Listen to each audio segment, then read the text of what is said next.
So let me guess, you've finished all your jigsaw puzzles, you're completely done with Zoom quizzes, and you've come crawling to board games for entertainment. How convenient, because we're desperate for members.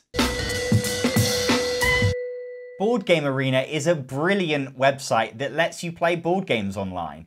It's free, it doesn't need a fancy computer, it helps you learn the game, and it takes care of all the boring admin. In some ways, it's better than playing in real life. But, there's always a but, not all of the games are fun, and some require a paid membership, which is why I'm here to tell you the best board games to play for free on Board Game Arena. In return, you will now click subscribe. Go on. In Penny Press, you play as rival newspaper barons trying to become the best paper in New York City in the late 1800s. Around the time Rupert Murdoch first reached retirement age. You send out your reporters to try and get the scoop on a story, but other players will send in their reporters to fight you for it. If they go to press first, they could steal the story out from under you. You're not ready to publish, but you don't want to be beaten to the punch and miss out. And do you outbid your rival on the story that the public are more interested in this week for more points, or aim for the big stories that will fill more space? If you don't have enough news to fill up your front page, you'll get minus points. That's what you get for going to press too early. But leave it too late and the public will lose interest in your topic, like you're a YouTuber still talking about online board games 10 months into lockdown. Penny Press goes by in a flash. If you enjoy fighting over the best slice of cake with 3 to 5 of your soon-to-be bitterest rivals, then find the link below. If you want something simple to warm up to playing games online, Can't Stop is a fun game of risk-taking. You take it in turns to climb the mountain by rolling 4 dice. Well, the computer rolls them for you, but you're not completely redundant. You have to decide which mountain routes to climb by pairing up the dice and adding them together to create a number. Don't worry, the computer does the maths as well.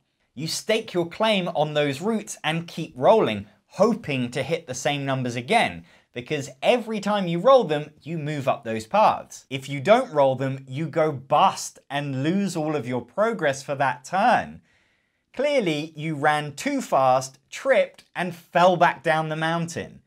It happens. If you decide not to risk it any further, your progress is locked in. It's a race to get to the top of 3 paths, and when someone finishes one, that path is closed, so you're dying to do it first. There's nothing like a bit of FOMO to get the heart racing, and as someone trying to play board games during a pandemic, you know all about that. If you love gambling and relishing in other people's misery, Can't Stop is just plain fun for 2 to 4 players in 30 minutes.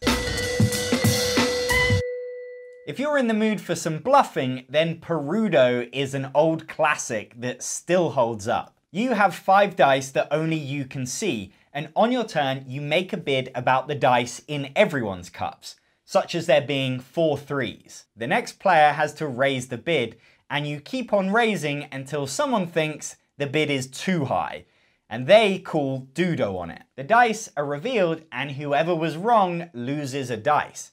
It's a game of survival, and the last player with dice left wins. Perudo has got all the fun bits of poker, but without the losers in sunglasses. You'll need 30 minutes and 3 to 6 gullible friends. Well, if they're friends with you, they must be. In Tobago, you've got to work out where the treasure is on the island and get to it first. Each treasure has a rule, such as it's adjacent to the sea. Together, you will add new rules to hone in on their whereabouts. Now, it's adjacent to the sea and not in the scrubland. It's like trying to find the perfect date for a picky friend who is constantly adding new criteria. He needs to be tall, funny, loves animals, until you realize there's only one person in the world that is right for them, and it's Ace Ventura Pet Detective. Finding the treasure is a reluctant collaboration. Like a school project, you're desperate to get your name on it as much as possible, and play the cards that will make the treasure end up in your back garden. Because eventually there's only one place on the board it could be, and then it's a race to see who can get there first. If you grab it, you'll get first dibs on the loot. But some loot cards are better than others. Do you take this 3 gold right now or reject it holding out for a 6? If you hold out too often, you might draw a curse and get nothing. Tobago is one of a kind. Don't tell Trinidad. I love the way it combines a thinky puzzle with the excitement of getting in ahead of your rivals. It's great for 2 to 4 players and takes an hour to play. Celestia is all about reading your friends and deciding whether you can trust them. You're all aboard an airship and you take it in turns as captain, in charge of getting the ship to the next island. Each voyage will encounter random obstacles, and the captain must play the matching cards to deal with them or the ship will crash. But before they do, the other players can jump ship because they don't think it's going anywhere. Like a YouTube viewer who hasn't been entertained in the last 6 seconds. Despite me spending weeks on this. If they get out now, they'll get a point card from the current city, but they'll miss out on something so much more valuable if the ship/video carries on without them. This game is so much better when you get the captain to tell the others whether they can make it, and they have to work out whether she's bluffing or not. You have to play this game with webcams on. The captain might want to let them think it's crashing to convince everyone to get out so she can carry on alone, getting more points than everyone else. Good for her. Some ships you just fly for the artistic reward anyway, not the viewers. The best bits of Celestia are when everything goes wrong. It's hard not to laugh when the ship crashes or when someone gets left behind. It takes 45 minutes for 4 to 6 players. The more the merrier, or swearier. In Luxor, you have a team of Indiana Joneses venturing into some poor soul's burial chamber to take artifacts that you've decided belong in a museum. One that's nowhere near Egypt. To steal an artifact, you need to coordinate your thieves to land on the same spot. And that's the challenge, because you move a guy by playing a number card and you only have 2 options each turn, the outer cards of your hand. It really limits you, but you can see what cards are coming up and plan your next few turns to get your team where you want them. It's really satisfying when you pull it off. But you can't just worry about your plans. You need to watch the other players who might grab the artifact you want first. It's like traversing an IKEA where there's only one of everything, but without the dark impulses. You also have to keep an eye on how far into the temple everyone's getting, because the game ends when 2 adventurers reach the final chamber, and the further back you finish, the less points you'll get. It creates this amazing sense of unease. Should I be running for the end? Eventually, one of you will give in to that pressure, like an eBay bidder who pays the full buy it now price because they can't take the fear of missing out any longer. Luxor is a quick playing, beginner friendly game that takes an hour for 2 to 4 players. Concept is a party game. Think Pictionary, but instead of drawing something, you're trying to communicate by placing tokens on symbols. For example, if I was trying to clue Iron Man, I would put the main concept marker by the man symbol, then connect that to fictional and movie. Another player might just connect metal with man if they think that works better, but that player can talk about that on his YouTube channel, Will. Oh wait. The guessers are trying to get the right answer first, and there's this brilliant feeling when this alien language clicks into place and you realize, oh, that's what it is. I love playing the harder clues and having to get really creative in how to communicate a whole phrase. See if you can get this one. It was smokes like a chimney. If you didn't get it, let Will know in the comments. Shoutier party games don't work well over webcam, but Concept is a great way to play with a big group. It goes up to 12 players and is as short as 30 minutes, but expect everyone to immediately want to play it again. Six-Nymphed is a super simple game of trying to escape punishment and ride your luck. You're trying to avoid taking cards at all costs. Cards are minus points. everyone picks a card and they're all added onto these rows in ascending order. If the row isn't full, you're safe. But once someone adds the 6th card, they have to take the whole row. 6 nimmt is German for 6 takes. You don't know what cards the others will play, so you don't know where yours will end up, giving you real angst. Which is another German word. Each bullhead is a minus point, so some rows are a lot worse than others. I love that every round holds the threat of catastrophe.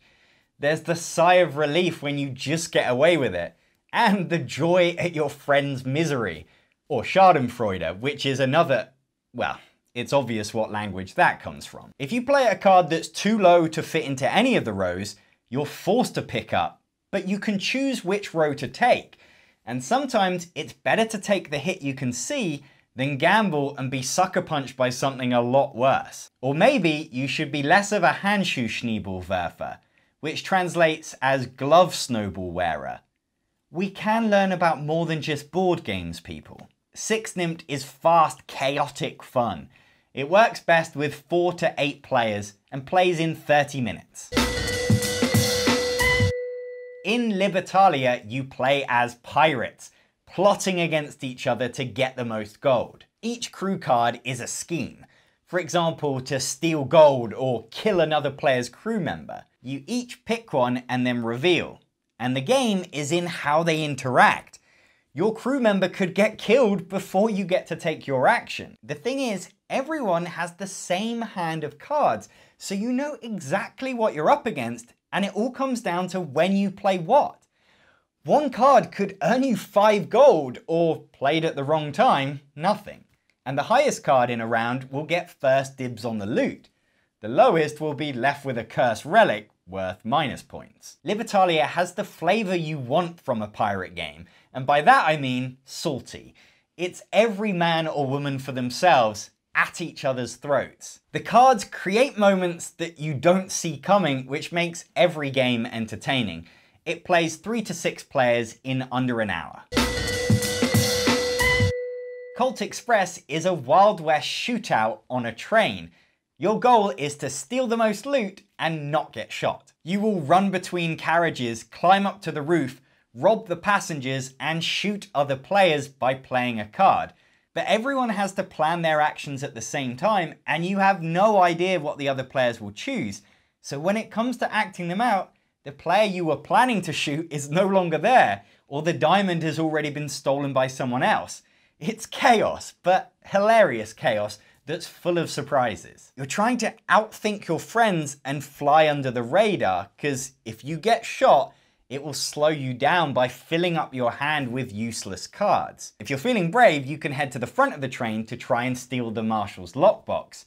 But if the others are wise to your plans, they can move him to scupper them and get you shot. Colt Express is rollicking fun, not to be taken seriously. It's best played with more players for more chaos, up to 6 in 45 minutes. If you want more recommendations, I'm sharing 5 more Board Game Arena games in my Patreon newsletter this month. Get that and help me keep making videos at patreon.com/Actualol. And there are links to the games in this list in the description below. I'm John Perkis, thanks for watching.